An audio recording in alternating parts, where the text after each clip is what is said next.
Тодор Христов там успява да центрира и автогол, като че ли е това. Отново атаката на Берое завърши този път с удар, но ми се струва, че имаше и автогол. Радост по трибуните, 1-0 за Берое.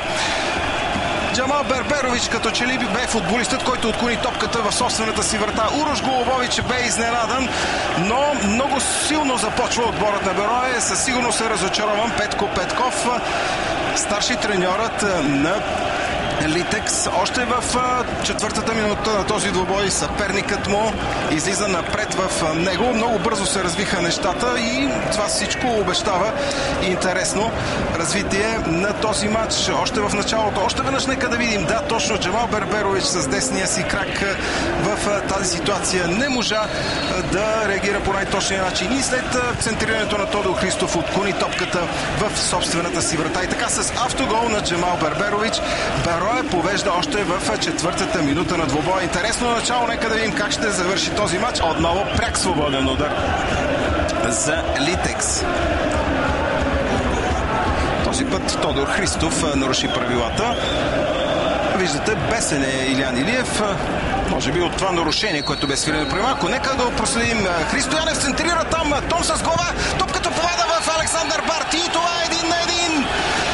Александър Барти изравнява резултата в 17-та минута.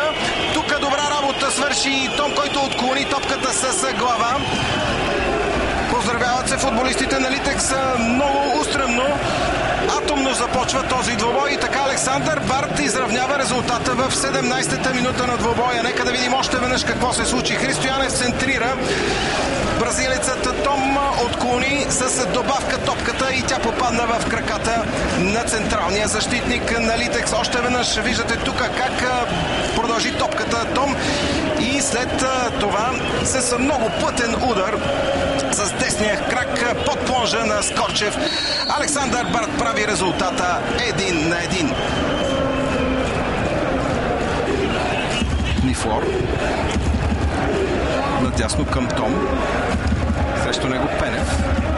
Финтове на Том. Успява да центрира и отново Скорчев. Този път се размина Скорчев и това е 2-1 за Литекс. Уилфред Нифор бележи второ попадение. Този път Скорчев се размина с топката при центрирането на Том и безпощаден бе централният нападател на Литекс. 2-1 за лошчани в този двубой. Още в първото продължение на матча Литекс излиза напред след красив гол. След толкова много спасявания Скорчев не прецени това свое излизане. Нека да видим още веднъж ситуацията. Том центрира тук. Виждате как Скорчев протегна ръка, но не стигна до топката и тя попадна в краката на Уилфред Нифор, който не пропусна да отбележи. И така 2-1 за Литекс. Интересно се развива този двубой. Да видим дали Берое ще има сили да върне едно попадение и отново да стигне до равенството. Още веднъж видяхте, имаше там като че ли и Тодор Тодоров известна вина, тъй като той подскочи, но не стигна до топката. Тъй или иначе тя стигна до краката на Уилфред Нифор, който в подобни ситуации е безпощаден.